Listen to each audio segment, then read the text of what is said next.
Krishna, Hare Krishna, Krishna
आगे video नहीं का वो भाई ना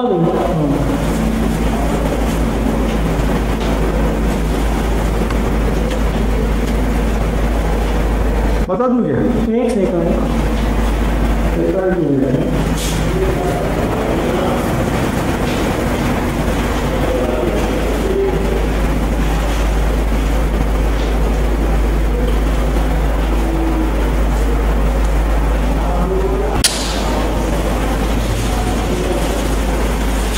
इधर आप 2-5 मिनट का एक बार ले लीजिए सर।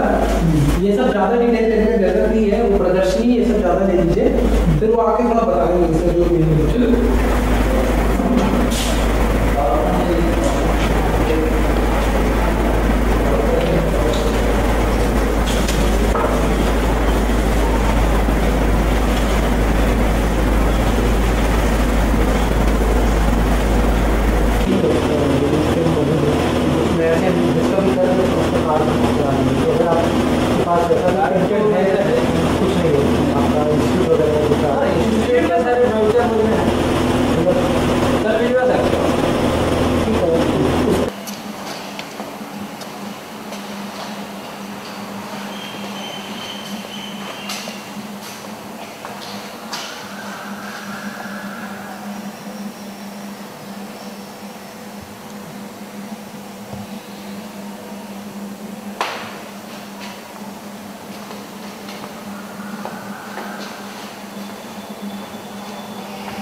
नाम में ले लिया। नाम वगैरह ले लेना, क्या नाम हो तो ऊपर ये सब नाम दिया हुआ ना ऊपर।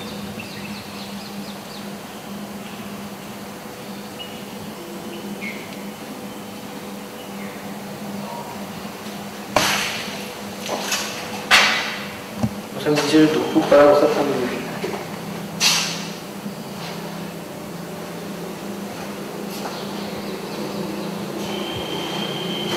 दो फूक का नहीं लेने का, ठीक है।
पीछे जो सब 4 पार्ट है ना, सबका रनिंग में लेना है।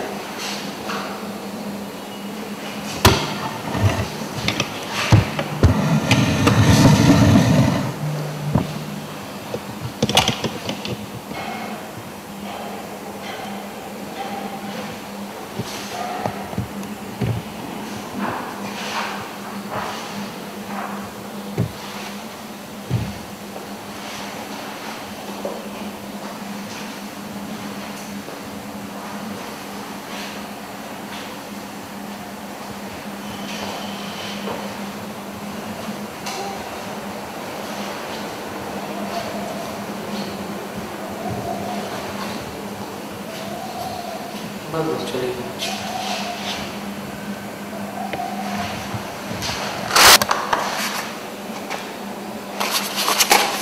किताब का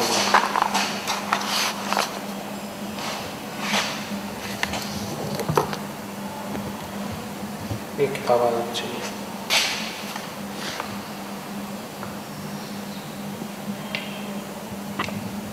पता चाहिए कि लेबोरेटरी में किताब पढ़ा है।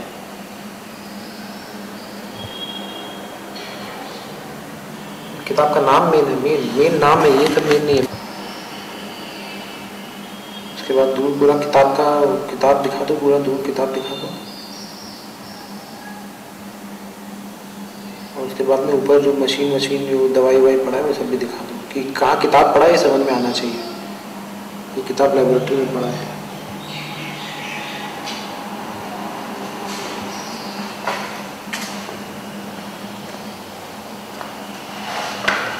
क्या हुआ, खत्म? टैप खत्म हो गया एकदम नहीं, 1 मिनट।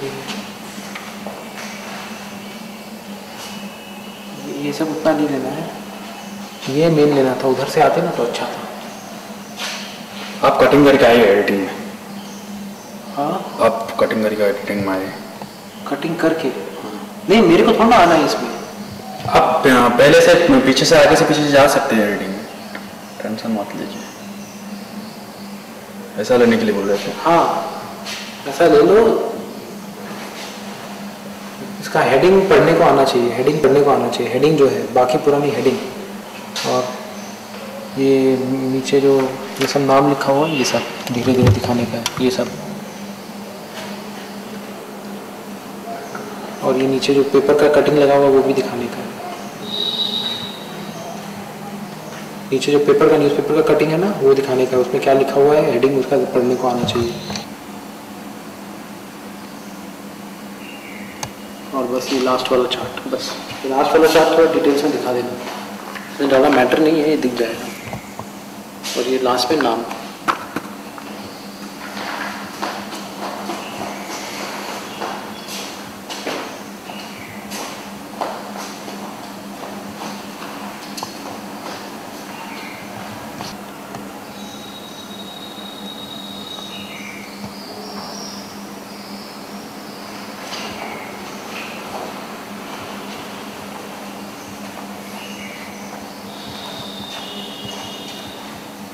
नाम का क्लोजअप ले लेना। ये MGRI ऑरेंज में जो लिखा हुआ है, MGRI ये संस्था का नाम है, इसका क्लोजअप चाहिए। Bio processing group right side में लिखा हुआ है, उसके एक ही पट्टी में लिखा हुआ है बायो प्रोसेसिंग ग्रुप। बस बस बस राइट साइड में।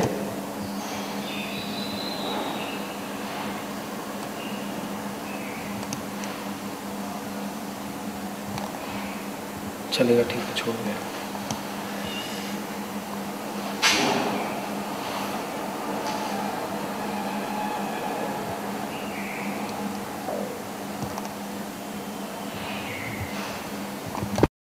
We have with ourselves Mrs. Sudha Tiwari, who is a scientist at the bioprocessing section at the Mahatma Gandhi Institute of Rural Industrialization in Wardha in Maharashtra. She has been doing researches on the Panchagavya for over the last 4 years and will be very effectively able to throw light on the various aspects of the various products of the cow progeny. So madam, there has been a lot of glorification going on of the urine and dung of cow progeny having various kind of utilities. So what do modern scientific researchers say about that? Say cow's urine and the dung, it has been established from the very ancient time that they are very useful. And by our forefathers, ancestors, they were using it. But then we don't, nowadays, between this period, whatever has gone, in that period, during that period, people have stopped using it. Right. Due to some false interpretations, due to some false impressions about the Western science and so on.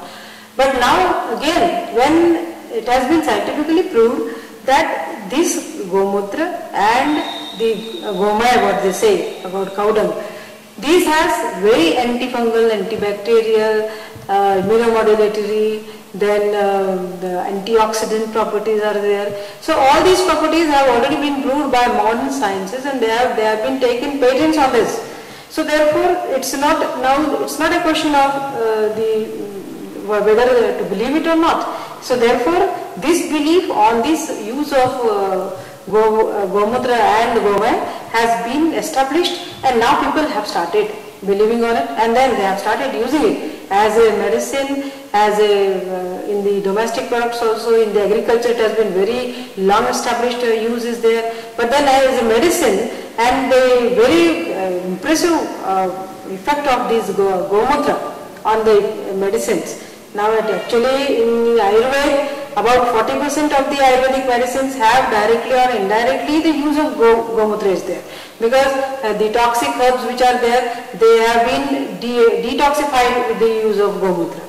And then this is the indirect use is there. Then directly also it has been used as a bioenhancer and as an ingredient also in many of the Ayurvedic preparations. This Gomutra is used, and it has already been established that these all preparations, medicinal preparations, have very, very long-lasting effect on some very incurable diseases like the kidney ailments are there, then even in cancer is there. So some 3,000 patients have already been cured, which are declared by allopathy as a last or hopeless cases. These have 3,000 patients have already been cured by the use of these Gomutra preparations. And by Dr. Vanmudi is there in the Karnataka South. So he has already been practicing this medicine, and he has established it. A very good clinical report is there. And then now I think that there is a need to establish this particular medicinal properties for the use of mankind, so that it's a so healthy and so indigenous medicine that we don't have to go after the allopathy and the Western sciences for this. So I think that awareness about this is very important. Right. So as you said, there is still, however, there seems to be not much significant awareness and both faith, especially in the urban population of India. Yeah. What do you think could be the reason behind it? The reason is that people, the so-called learned people, they don't believe in our ancient sciences. That is not due to the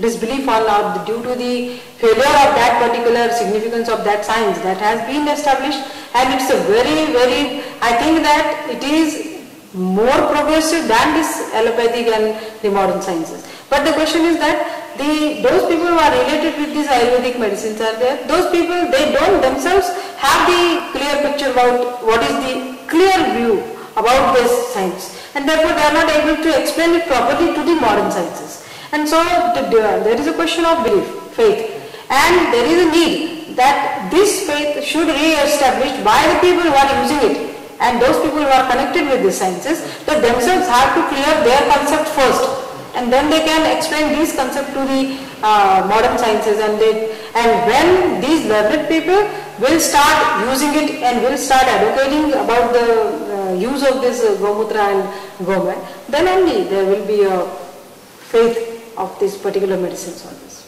Right. Can you tell us something about the recent findings and research of researchers? Can you tell us something about the recent findings and researchers?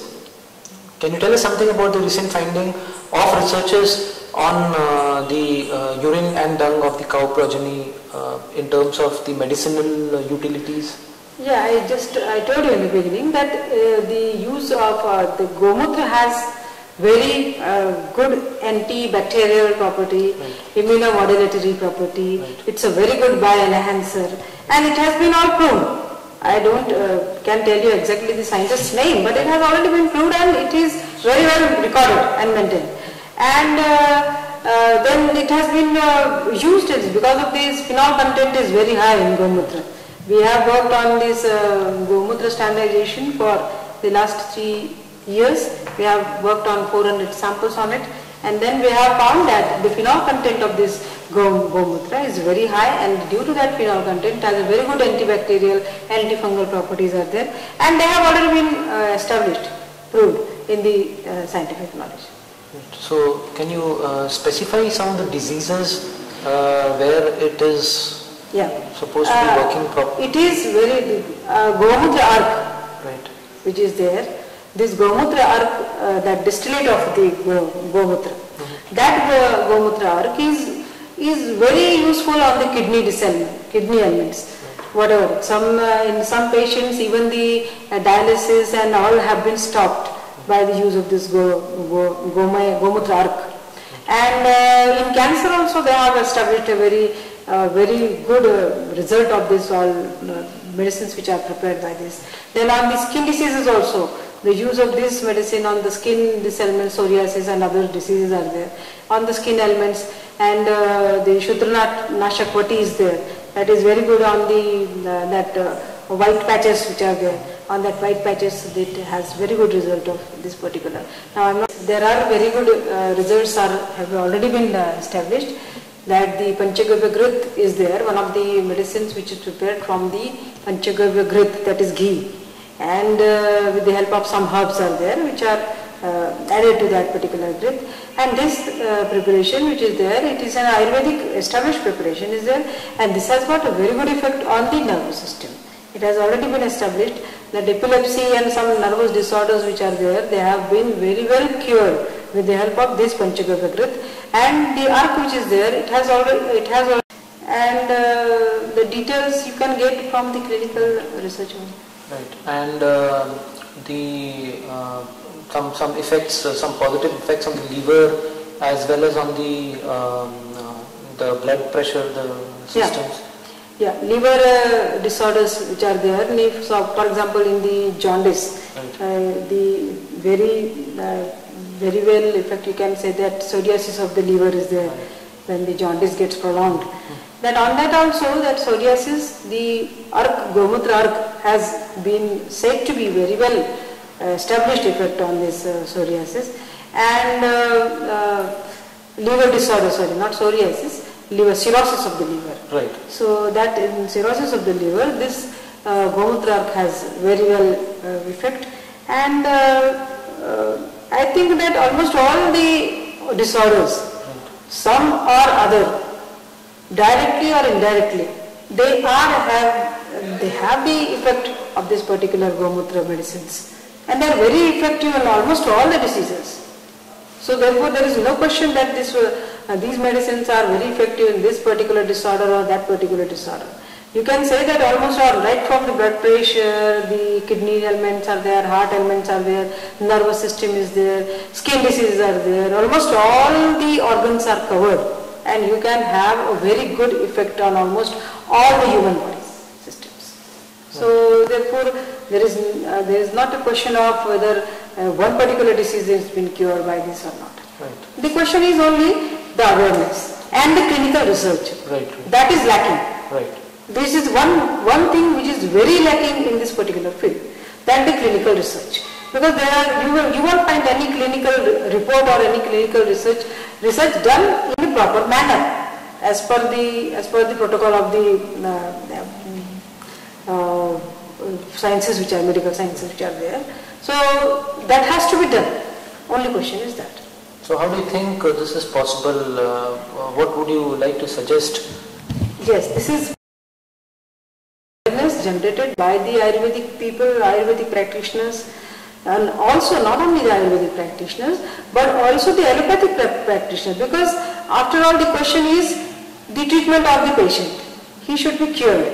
That is the question. There is no question of the pathy, and there should not be. I think that the moral value, if you take the moral value of a practitioner, whether he is an allopathic practitioner or a Ayurvedic practitioner or a homeopathic practitioner is there. So if a patient is cured by one pathy, then I think that anybody should acquire that pathy. So if even an allopathic doctor has the awareness about these medicines, that they are better than the allopathic medicine, they should adopt it. Right. There is no question. Right. And on the admin, बताइएगा madam.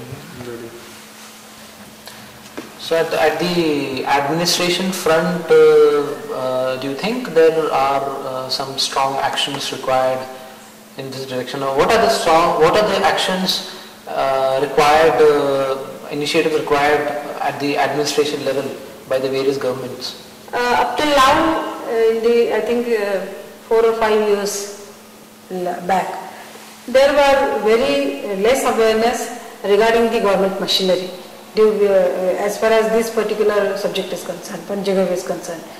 So they were not very active about this, and they were not very positive attitude about this particular subject. But nowadays it has been found that the government machinery is strongly and it is very fast in undertaking these Panchagavya product researches are there. They are establishing in the, and actually these researches have already been established and already been done in the very good government research institutes, and like our institute is also a government institute there. But then we have taken this Panchagavya as a one subject and one branch, and therefore we are working with full devotion and full time has been given. And so there is a need that still some more efforts in this direction should be done by the government machinery, because unless and until the government machinery is behind it, these researches, they cannot take a good shape. And so therefore it is needed. It has already been taken, but then I think that some more extra force is needed behind this. You said, madam, that there shouldn't be an ego problem or a limitation to the use or to the implementation of Panchagavya or anything prepared from the dung, urine and ghee, milk of cow. So how do you think could there be a possibility of its implementation in at least the scenario that is existing in our own country?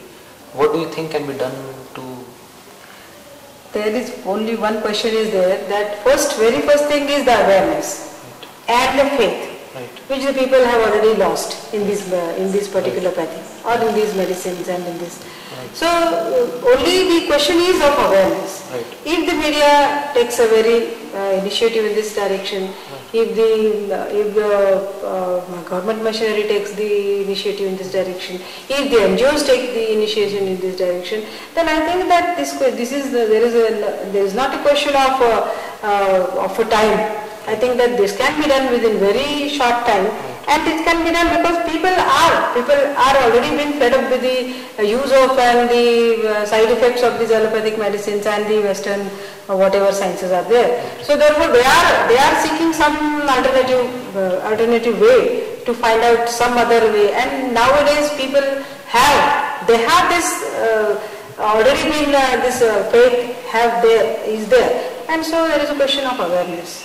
And think that if all the machinery is behind it, then I think that within very short time, this can be established.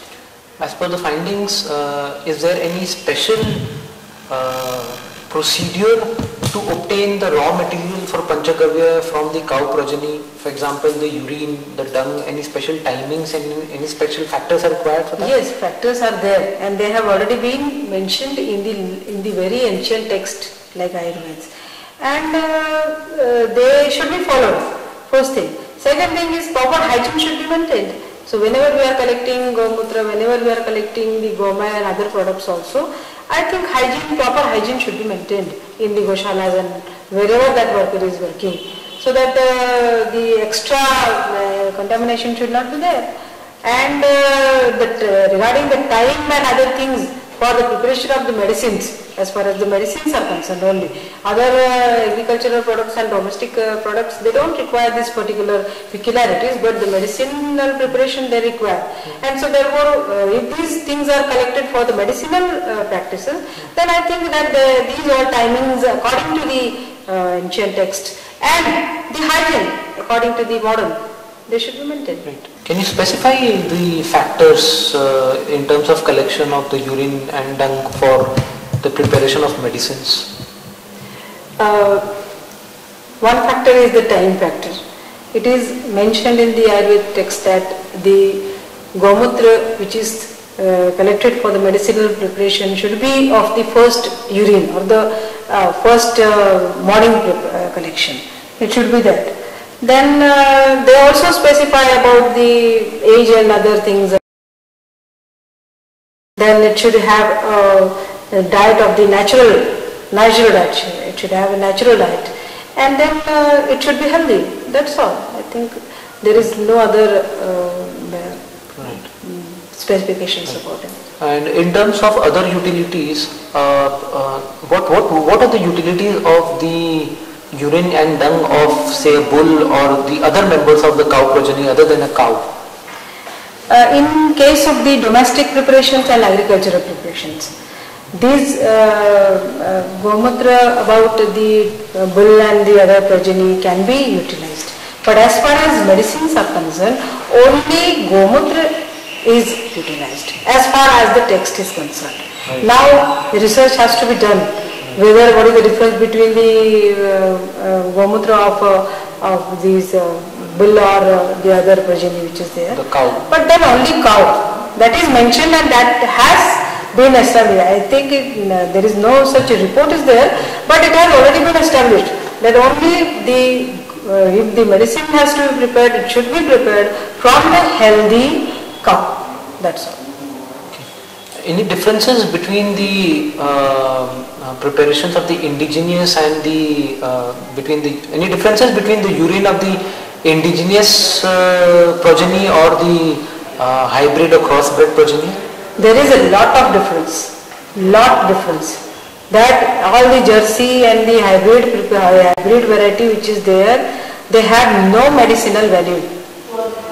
It has already been, researches are going on in this, and within a very short time you will get the report on this. Until now there is no such report is there, but we are working in this direction, and we have found that gomutra of the indigenous cow is very helpful, and it has got a lot of ingredients and lot of things which are absent in the other Jersey and other cows.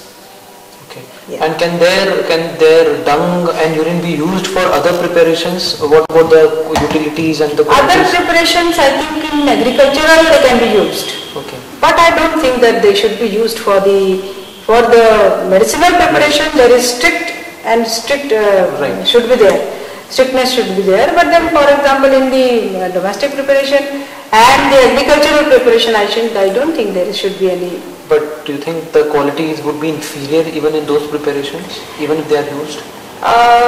In case as far as the biomanuals and the pesticides are there, and in pesticide there can be, because the antibacterial, antifungal properties which are of gomutra, they don't match the other progeny. But then I don't think that there should be any restriction about the biomanure. Okay. Whatever. Can you just specify, madam, this once again, that you mistakenly said that the gomutra of cow progeny, gomutra.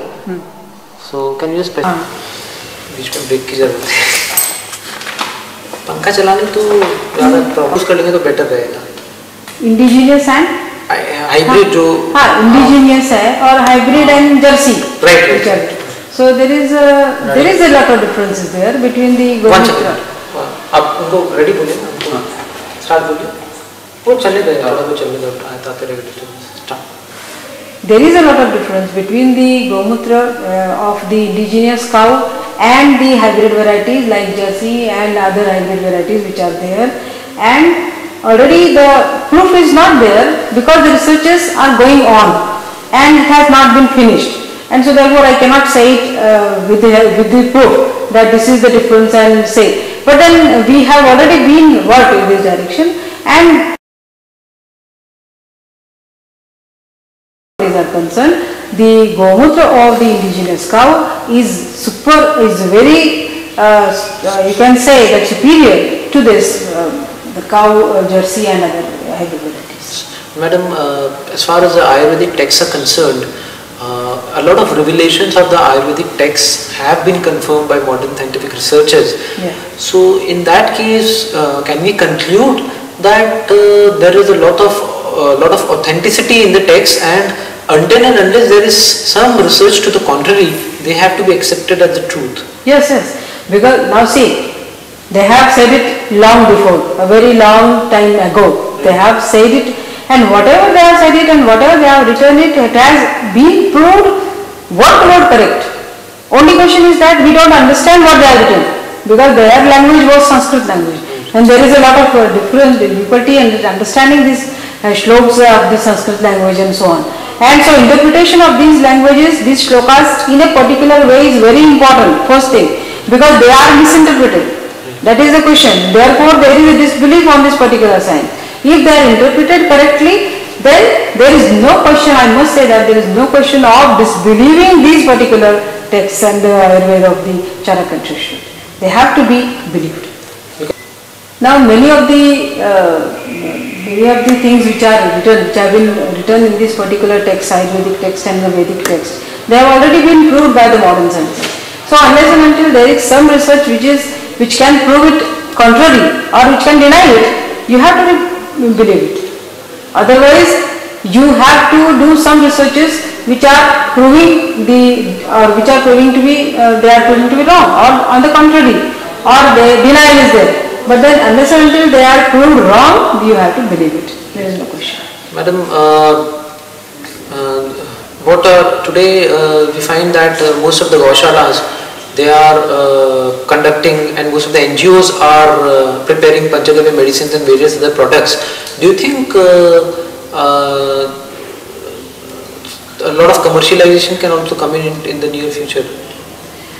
Commercialization should be there, and marketing, there is a great question of marketing is there as far as the Panchagavya preparations are there. Right. But then very first thing is that they have to be prepared according to the standards. Right. Standardization should be there of these all medicines and all, even the domestic products, and when they are prepared by the proper SOP and by proper standardization, they have to be marketed properly. Right. And so marketing is lacking in this particular field, and I think that some initiative according to marketing should be taken so that they can be benefited. Until now, there are various, most of the organizations manufacturing medicines and other products from the urine and dung of the cow progeny are based on a social welfare motive. In case they seem to be working in very high spirits, and most of the organizations that are there, they are based on a social welfare motive. With commercialization coming up in this field, do you think the same spirits will continue, and there should be some measures to ensure proper and safe standards of the medicines and various other products? Now only social welfare background, or taking into account only the social welfare, I think it will not help for these preparations, because if you have to go commercial, then one thing is that standards should be maintained, and for that the proper labs and other things should be established in the proper goshalas and wherever these products are manufactured. One thing. And I think if this is commercialized and people will be aware of the use and the better use of these all products as far as the modern things are concerned, I think that they will work in the better spirit. I think there will be lacking in the spirit of the if it goes commercial. So how do you think, what do you think the role of the government and various government agencies can be to ensure proper and proper standards of the products? First of all, government should prepare the standards, or the project should be taken for the pharmacopoeial standards for these Ayurvedic preparations or the Panchagavya preparations which are there. Then secondly, these all goshalas, wherever these products are prepared, that should be, I think it is already been mandatory that they have to prepare it by standards, and they have to maintain the standards. But as far as the government is concerned, it itself doesn't have prepared any standard on this. It is in the progress, and I think that it is better if it can be prepared quickly, and then it has to be put before these preparations and before the public, so that they can follow the same standards, and they have to be tested in the proper laboratory, and the standard should be maintained so that the results are repeated. Can you tell us something about the utilities of the urine and dung of the cow progeny in towards farming and the organic farming that is in increasing? Farming and organic farming, I think that it has, everybody knows what is the use of the cow dung and the gomutra is for the farming. Now this organic farming, what does it mean?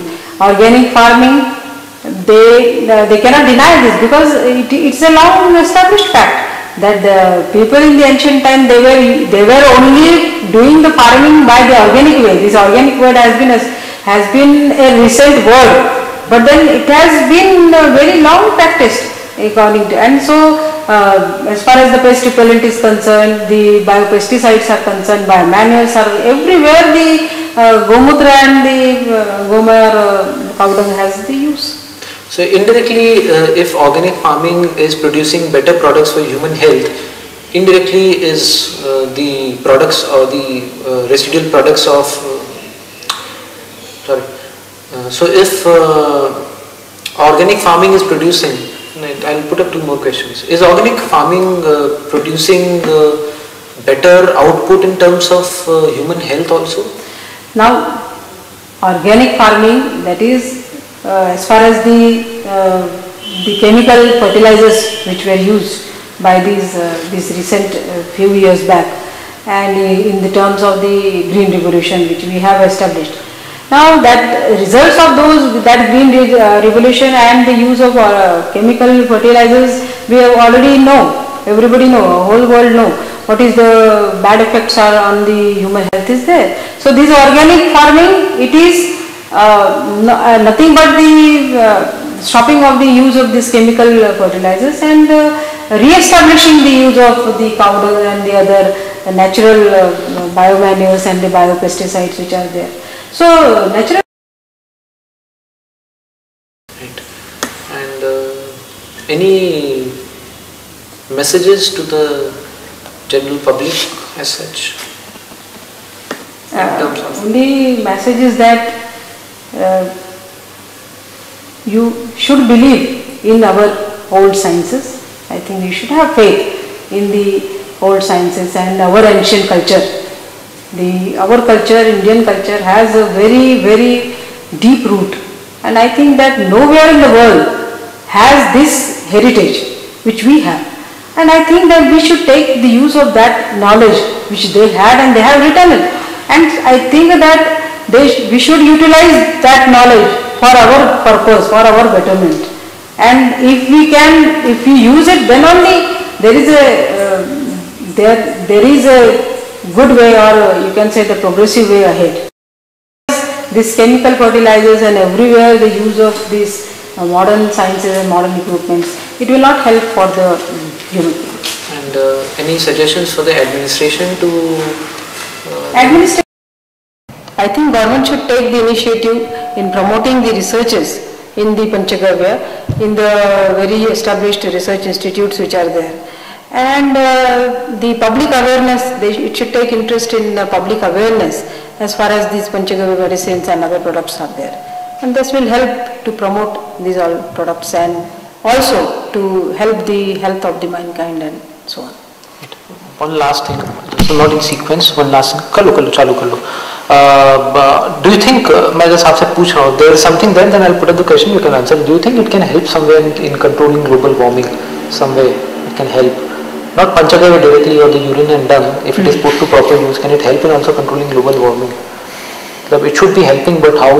Do you have any specific statement? Now, cow dung it is established that it has got a very good effect of absorbing the ultraviolet rays. Okay. And the tiles,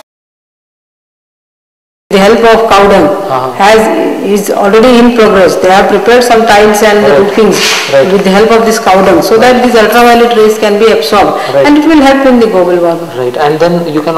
This is there, and then would you various ways आप ऐसे बोल सकते हैं. Now, as far as the global warming is concerned, now cow dung is known to be for absorption of these ultraviolet rays.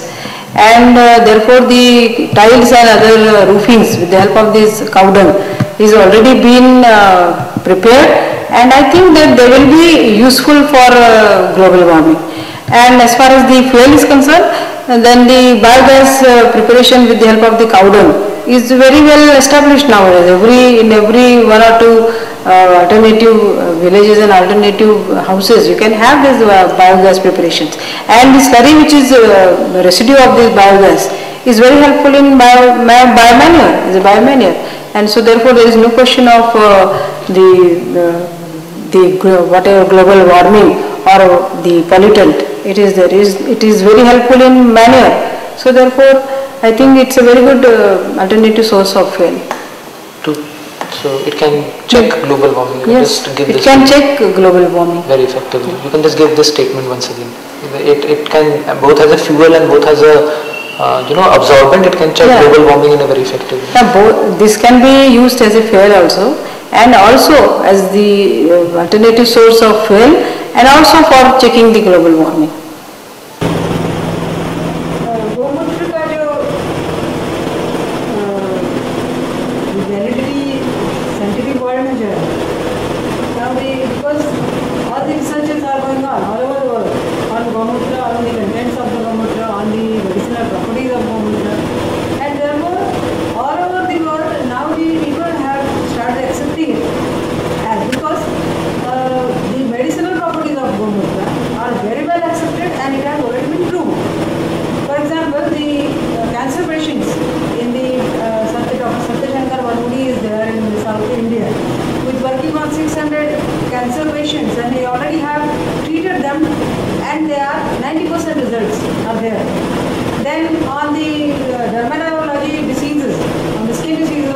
आइए मिलते हैं श्री जयकिशोर छांगानी से, जो महात्मा गांधी ग्रामीण औद्योगिकरण संस्थान के जैव प्रसंस्करण विभाग में वैज्ञानिक के रूप में कार्यरत है। वर्षों से इसका उपयोग आयुर्वेद में, जैविक कृषि में, पंचगव्य का बताया हुआ है, परंतु जब से वैज्ञानिक इस पर अनुसंधान में R&D में लगे हैं तो काफ़ी अच्छे एनकरेजिंग रिजल्ट्स हमें इसमें मिल रहे हैं।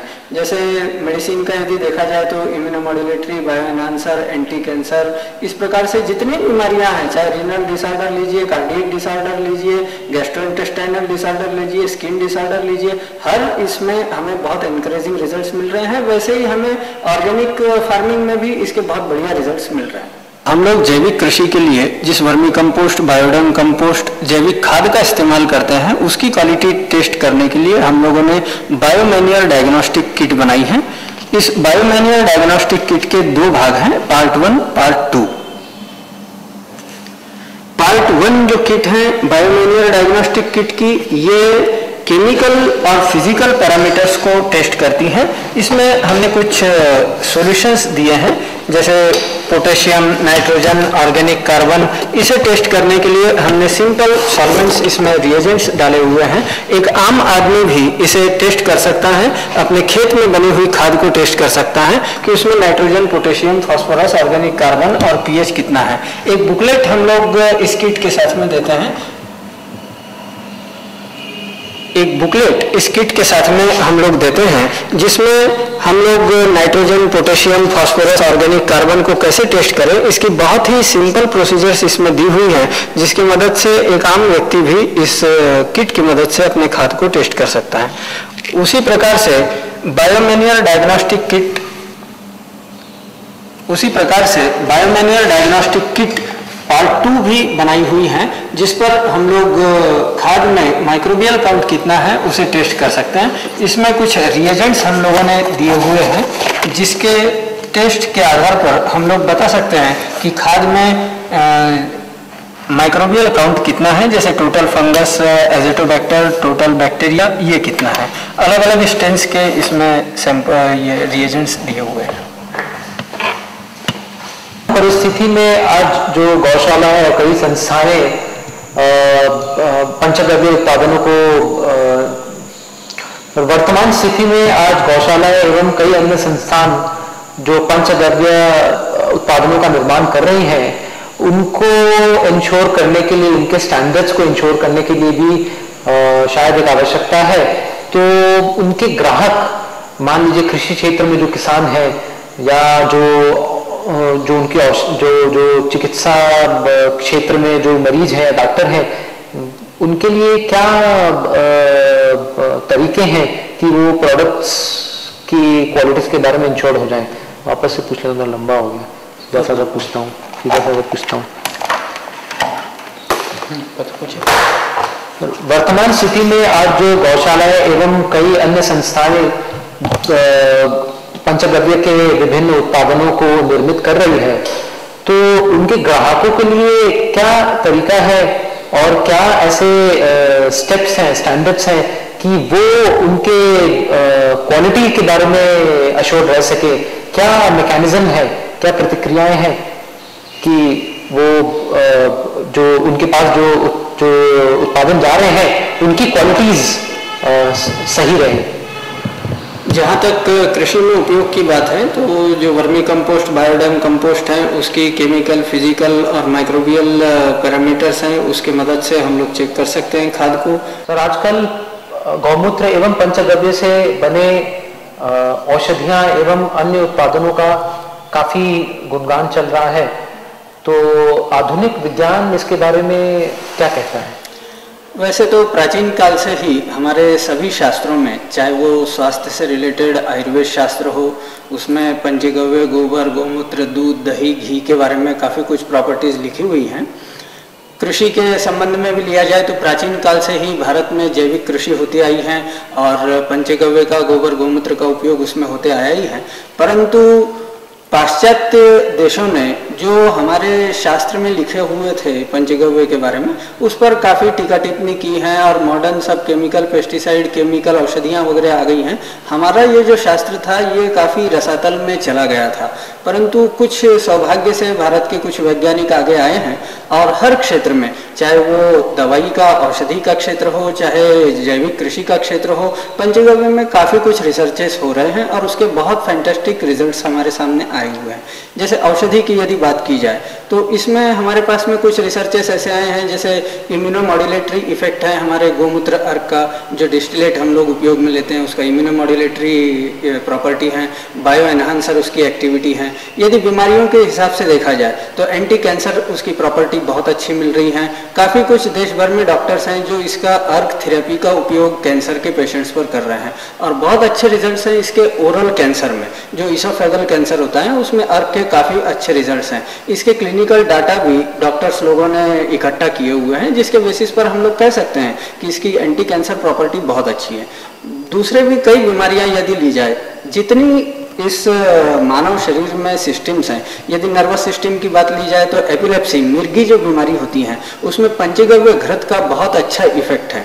मिर्गी में जो दौरे आते हैं इंसान को, यदि वो 4-4 दिन बाद आ रहे हैं, 1-1 हफ्ते बाद में आ रहे हैं, तो उसके शुरुआती जो रिजल्ट्स हैं पंचगव्य घृत के, यदि कोई पेशेंट मिर्गी का, एपिलेप्सी का उसे लेना शुरू करता है तो जो 4 दिन बाद में उसे दौरे आते थे वो 1 महीना बाद, 2 महीने बाद आता है। दूसरा यदि हम लिया जाए, यदि सर्कुलेटरी सिस्टम की बात की जाए, यदि हार्ट से कार्डियक रिलेटेड कुछ बातें की जाए, तो हमारी जो पंचगव्य औषधियाँ हैं उसके कार्डियक डिसीज में भी काफ़ी अच्छे रिजल्ट्स हैं। उसके ब्लड प्रेशर पर यदि देखा जाए तो बीपी उसका कम होता है, ये सारे इफेक्ट्स अच्छे हैं।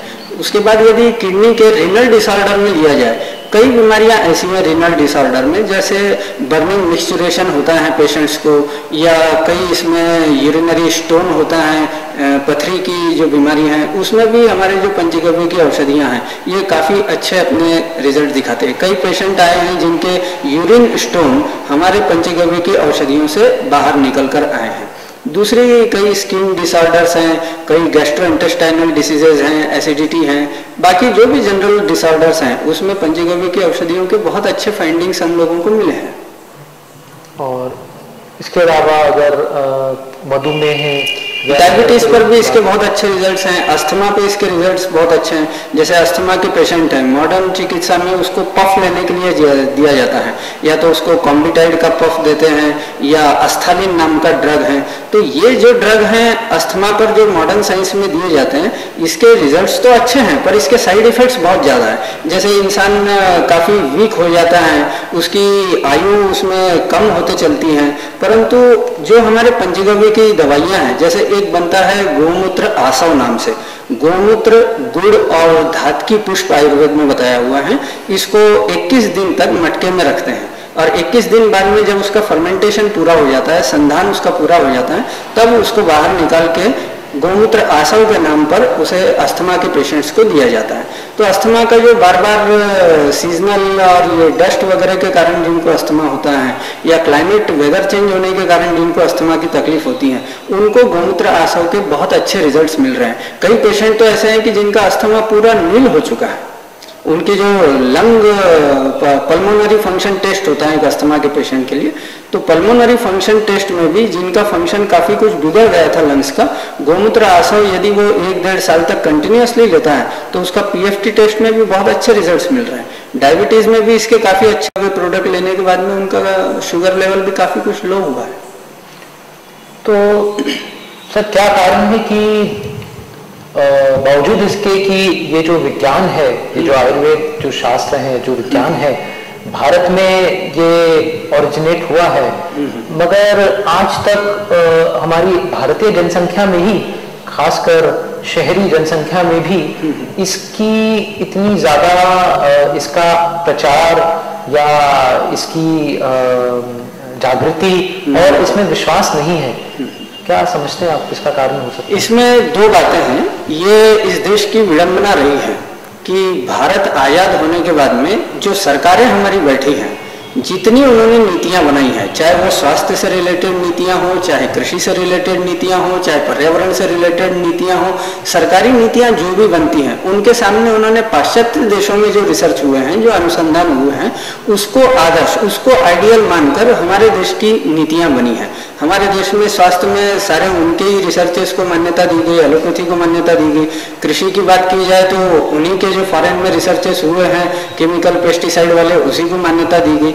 उसके अंतर्गत धीरे धीरे आयुर्वेद, पंचगव्य चिकित्सा, हमारे जो पंचगव्य बेस्ड जैविक कृषि थी, ऑर्गेनिक फार्मिंग थी, ये सब उसके कारण ही नीचे रसातल में चला गया है। सरकारी नीतियां, इससे सरकारी नीतियों के कारण ये सब हुआ है। दूसरे हमारे जो साइंटिस्ट भी रहे हैं, साइंटिस्ट लोगों ने भी जो पश्चिम में रिसर्च हुए हैं, फॉरेन में रिसर्च हुए हैं, उनको ज्यादा वैल्यूएबल समझा है। जैसे कृषि की बात यदि ली जाए तो जो रिसर्चेस वहां पे हुए थे कि केमिकल फर्टिलाइजर, उसके कारण क्रॉप बहुत अच्छा आएगा, तो ये सारी नीतियां साइंटिस्ट लोगों ने सरकार के सामने रखी और सरकार ने उसको देश में इम्प्लीमेंट किया।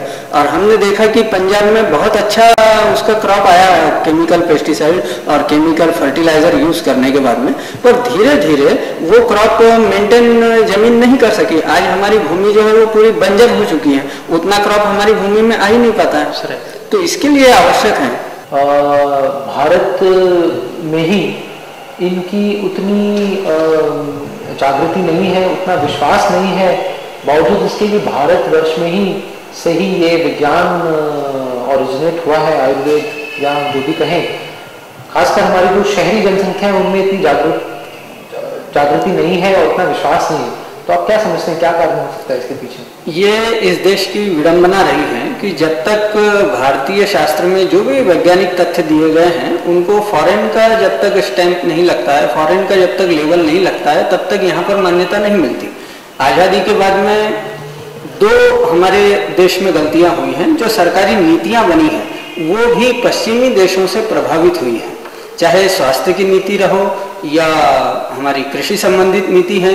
फॉरेन में जो रिसर्चेस हुए हैं उसी को मान्यता मिली है। जैसे स्वास्थ्य में एलोपैथी को इस देश में मान्यता मिली, प्रथम चिकित्सा मॉडर्न ही मानी गई है यहाँ पर एलोपैथी।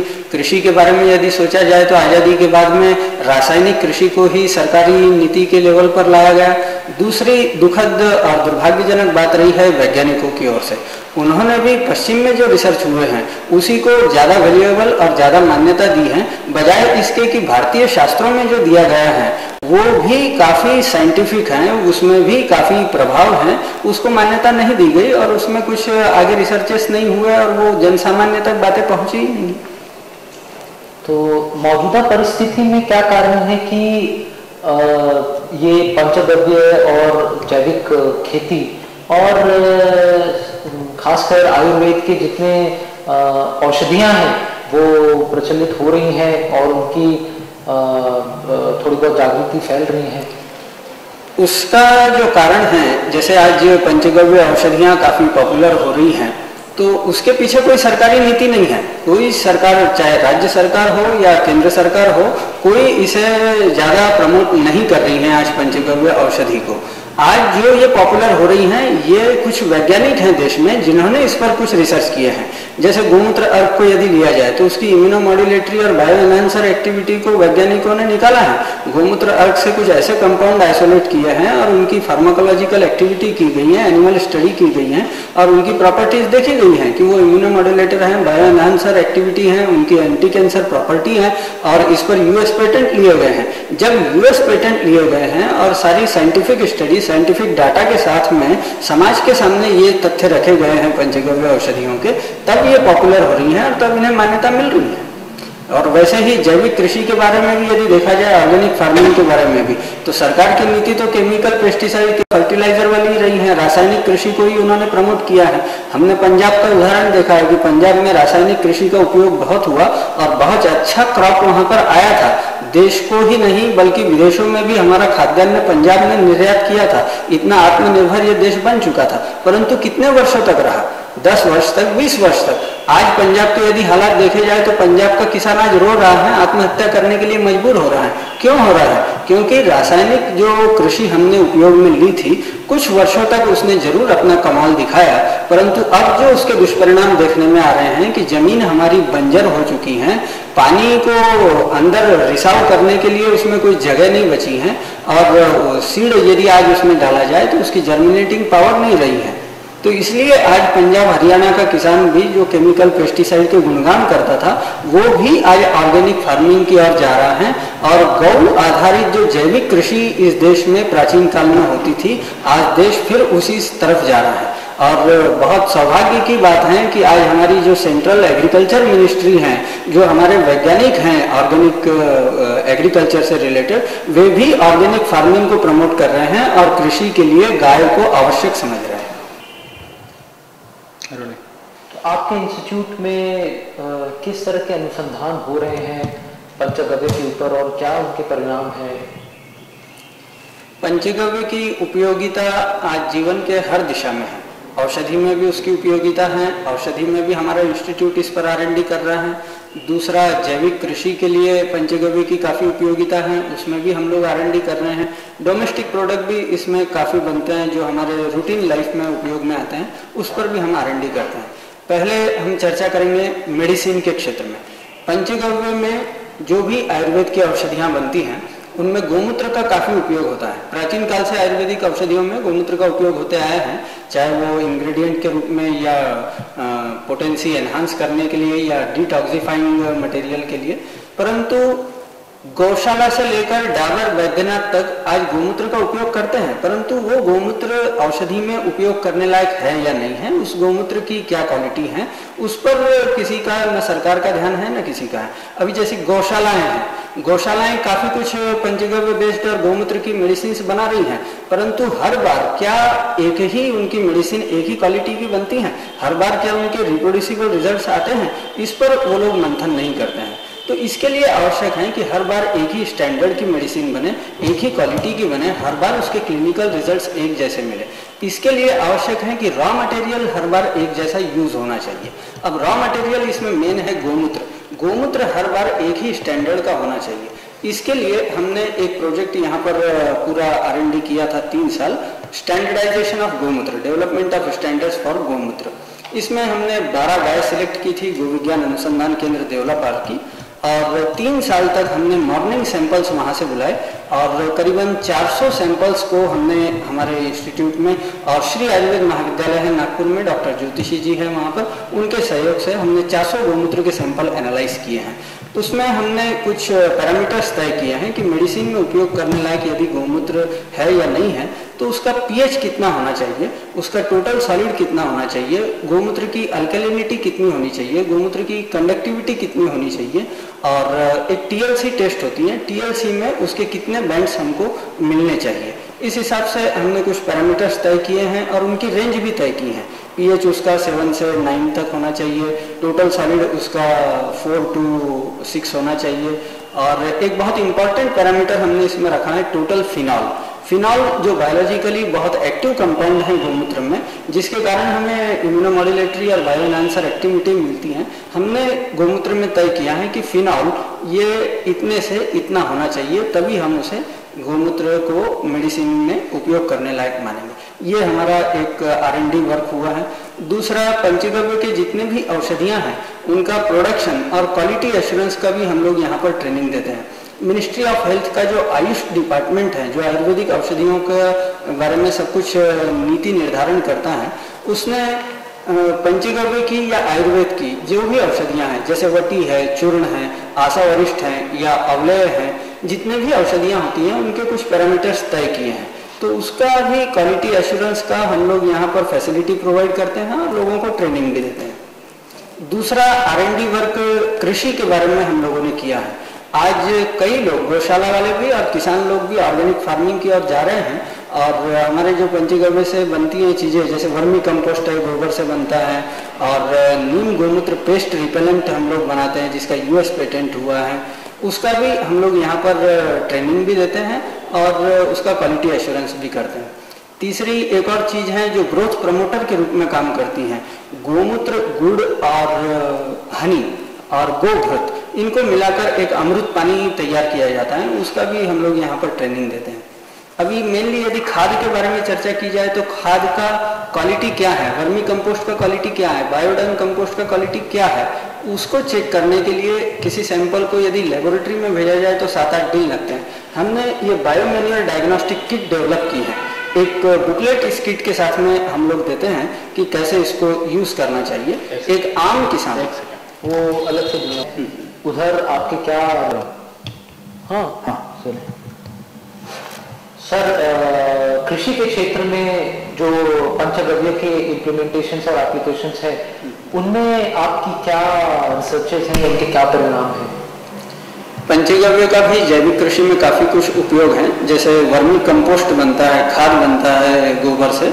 दूसरा, नीम, गोमूत्र और लहसुन, इससे एक पेस्ट रिपेलेंट बनता है, और एक गोमूत्र, गुड़, गोबर, हनी और गोघृत, इसको मिलाकर एक अमृत पानी ग्रोथ प्रमोटर बनता है जो फसल की वृद्धि अच्छी करता है। तो ये कुछ एग्रीकल्चर में उपयोग में आने वाली चीज़ें हैं।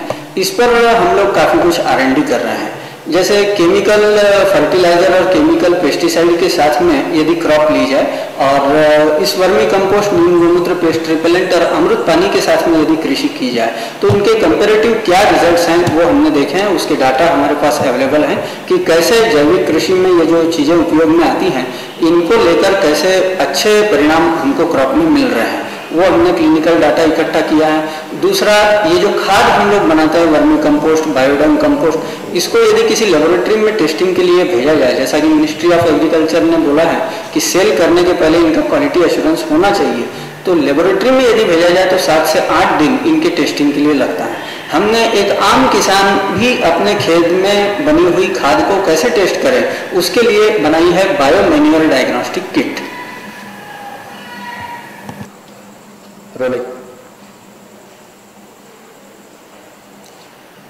एक आम किसान भी अपने खेत में बनी हुई खाद को उसकी क्वालिटी क्या है उसे कैसे चेक करे, उसके लिए हमने बनाई है बायोमैन्युअल डायग्नोस्टिक किट। किट की मदद से हम लोग खाद में nitrogen, potassium, phosphorus, organic carbon, उस खाद का पार्टिकल साइज, उसका pH क्या है, इसके लिए हमने ये जो बायोमैन्युअल डायग्नोस्टिक किट बनाई है इसका उपयोग कर सकते हैं। इसके लिए हम कुछ ट्रेनिंग प्रोग्राम्स भी ऑर्गेनाइज करते हैं जिसमें गौशाला वालों को और किसानों को हम लोग ट्रेनिंग देते हैं कि इस किट की मदद से वो अपना NKP और ऑर्गेनिक कार्बन, फास्फोरस वगैरह कैसे चेक करें। हैंडी किट है, 1 घंटे में हम लोग खाद को इससे टेस्ट कर सकते हैं। दूसरी हमने किट बनाई है माइक्रोबियल डायग्नोस्टिक किट।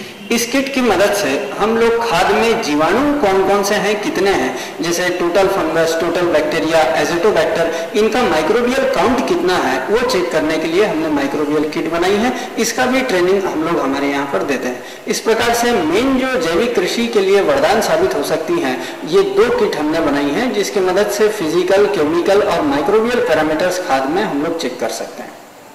तीसरा आपका क्वेश्चन था डोमेस्टिक प्रोडक्ट। एक मिनट, क्या था आपका ना?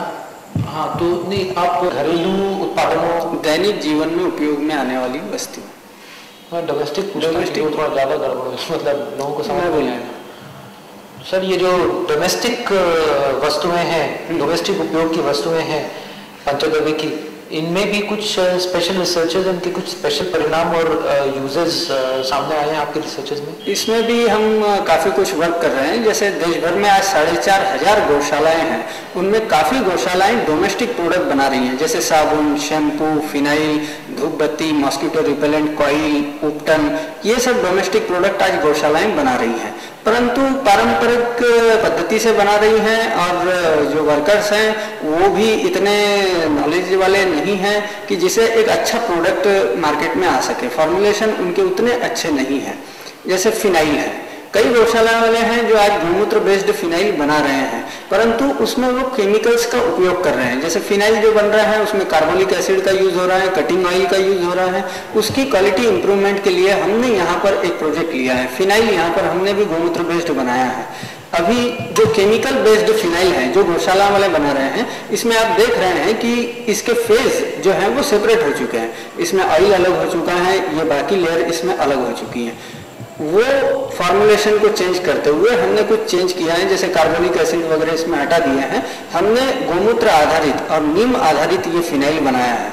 और BIS, bureau of Indian standard ने जो फिनाइल की प्रॉपर्टीज बताई हुई हैं कि उसका माइक्रोबियल, एंटी माइक्रोबियल प्रॉपर्टी होनी चाहिए और उसका फंगिसाइडल, जर्मिसाइडल प्रॉपर्टी इतनी इतनी होनी चाहिए, हमने इस फिनाइल को वहाँ पर माइक्रोबायोलॉजी सेक्शन में टेस्ट करवाया है और BIS ने जो नॉर्म्स दिए हैं उसके ऊपर ये पूरा खरा उतरता है।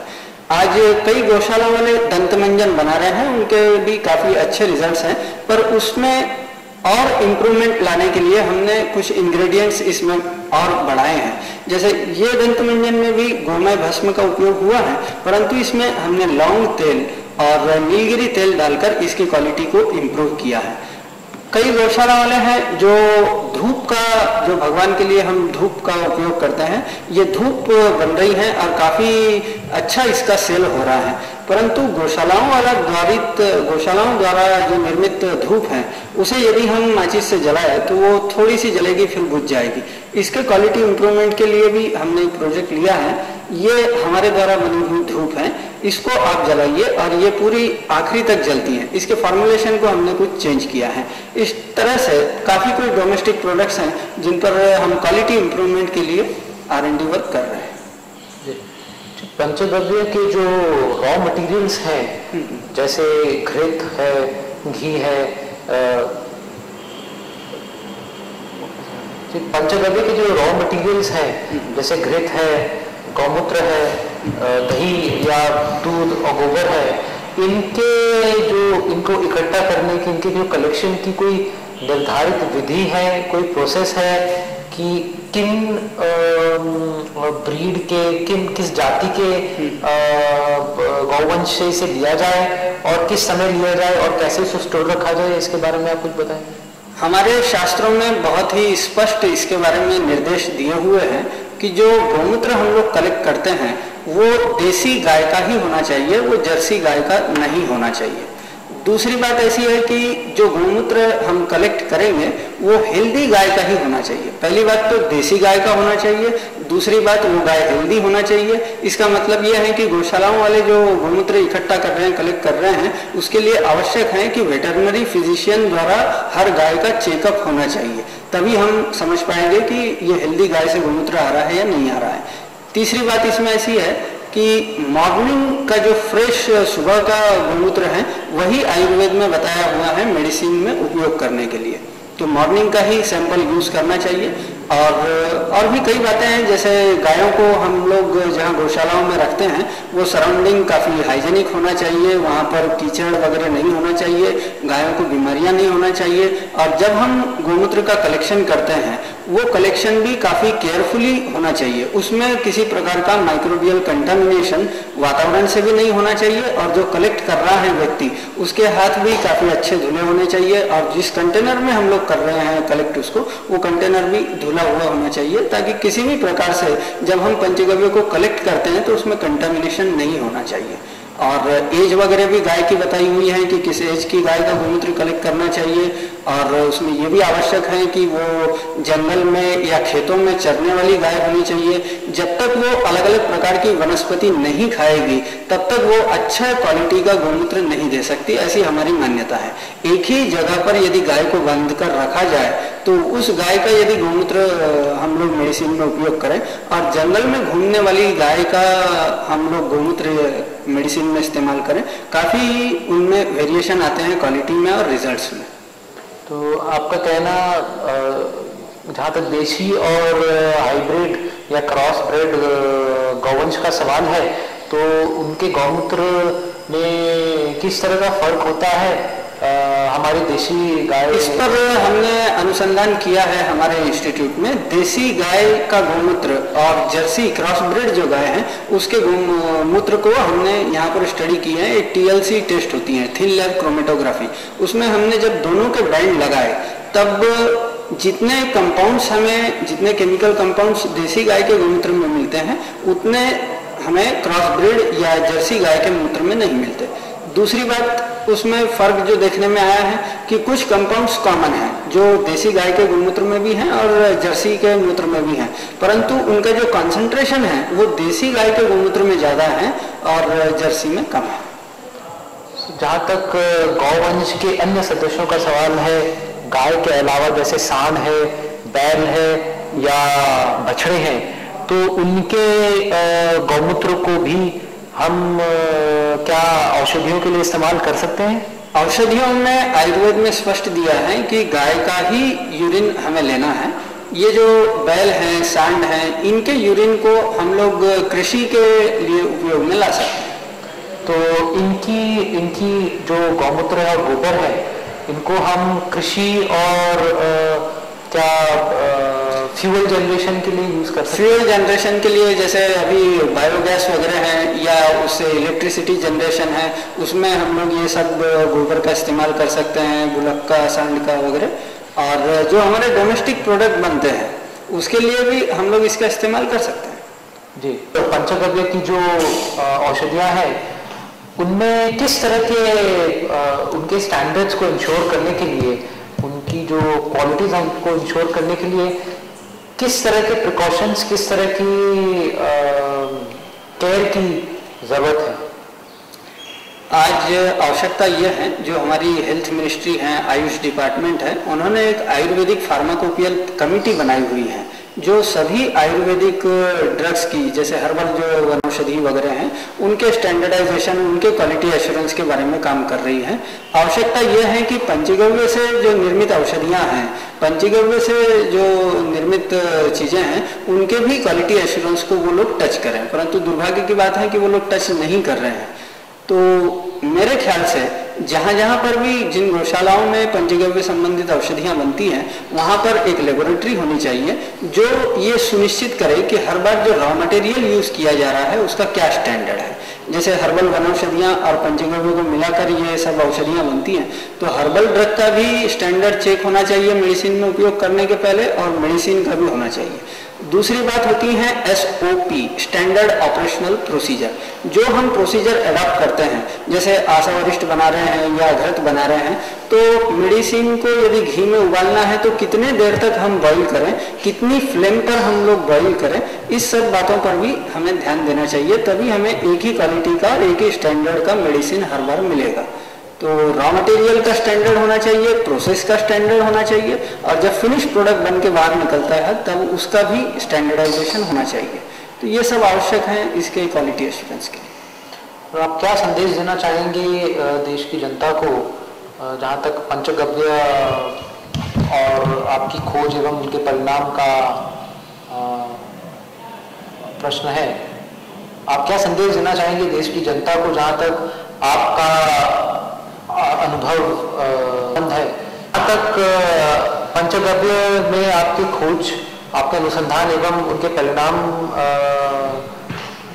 का अनुभव है, आप क्या संदेश देना चाहेंगे देश की जनता को? एक ही संदेश मैं देश की जनता को देना चाहूँगा कि वर्षों से हमने हमारे शास्त्रों का, हमारे संस्कृति का जो दुर्लक्ष्य किया है उसे हम बंद करें, और वर्षों से जो हम पाश्चात्य देशों के अनुसंधानों को महत्व देते आए हैं, उन्होंने जो वैज्ञानिक तथ्य निकाल कर लाए हैं उस पर जो हमने सरकारी नीतियां बनाई हैं वो हमने बंद करनी चाहिए, और हमारे शास्त्रों में जो भी तथ्य दिए हैं उस पर हमने अनुसंधान की नीति बनानी चाहिए और उस पर हमने आगे बढ़ना चाहिए। पंचगव्य के बारे में जो हमारे आयुर्वेद में दिया हुआ है उस पर हमने R&D करके आगे बढ़ना चाहिए, उसको हमने हमारे सरकारी नीति पर लाना चाहिए, क्योंकि हमने जो अनुसंधान थोड़े ही कुछ वर्षों में किए हैं, जो immunomodulator activity, bio enhancer, anti cancer, और जो हर बीमारी में चाहे रीनल से लेकर कार्डियक तक हमें जो भी रिजल्ट्स मिले हैं वो काफी एनकरेजिंग रिजल्ट्स हैं। इनको लेकर हमने हमारे स्वास्थ्य नीति को बदलना चाहिए और पंचगव्य को उसमें इंक्लूड करना चाहिए। कृषि के बारे में भी मैं यही कहना चाहूंगा कि जो पाश्चात्य से प्रभावित हमने रासायनिक कृषि को अपनाया है उसे बंद करके हमने हमारी जैविक कृषि, गाय आधारित जो कृषि है जिसमें वर्मी कंपोस्ट का, बायोडंग कंपोस्ट का, नीम गोमूत्र का, पेस्ट रिपेलेंट का हम लोग उपयोग करते थे, उस पर हमने आगे बढ़ना चाहिए, क्योंकि इसमें भी हमें काफी एनकरेजिंग रिजल्ट्स मिले। शासन को भी मैं एक ही संदेश देना चाहूंगा कि बहुत हो चुका, अब बहुत हो चुका। हमने हमारे मानव स्वास्थ्य को लेकर, कृषि को लेकर, पर्यावरण को लेकर, सभी जलवायु को हमने दूषित कर दिया है केमिकल का यूज कर करके।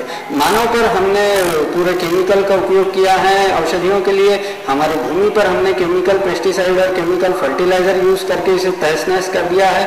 यहाँ तक कि जलवायु और वातावरण को भी हमने, पर्यावरण को भी इससे दूषित कर दिया है। ये सब बंद होना चाहिए। आज माँ के स्तन के दूध में भी हमें केमिकल पेस्टिसाइड और केमिकल के तत्व हमें दिखाई दे रहे हैं। ये कब तक चलता रहेगा? हमने फिर से हमारे जो पंचगव्य या आयुर्वेद की स्वास्थ्य नीति है उसे अपनाना चाहिए। हमारी ऑर्गेनिक फार्मिंग जो प्राचीन काल से चलती आई है, पंचगव्य गौ आधारित कृषि, उसको अपनाना चाहिए। पंचगव्य को अगर हम कृषि, औषधि या किसी भी और रूप में अगर देखें तो वो एक विकल्प के रूप में आर्थिक दृष्टिकोण से किस हद तक लाभदायक है? आर्थिक दृष्टिकोण ये काफी महत्वपूर्ण सवाल है।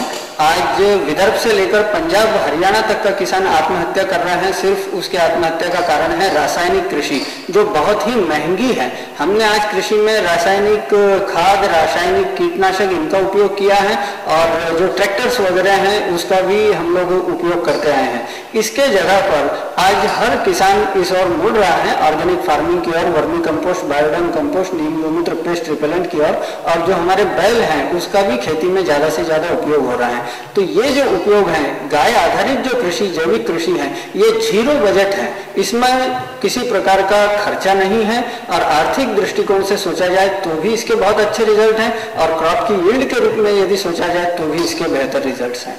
चाहे चिकित्सा के बारे में भी हम लोग बात करें तो आज मॉडर्न की दवाइयाँ इतनी महंगी हैं, मॉडर्न का जो उपचार पद्धति है वो इतनी महंगी है जिसकी कोई हद नहीं है। और हमारी जो पंचगव्य आयुर्वेद चिकित्सा है ये काफी उस दृष्टि से सस्ती भी है, और इनके क्लिनिकल रिजल्ट्स भी बहुत अच्छे हैं।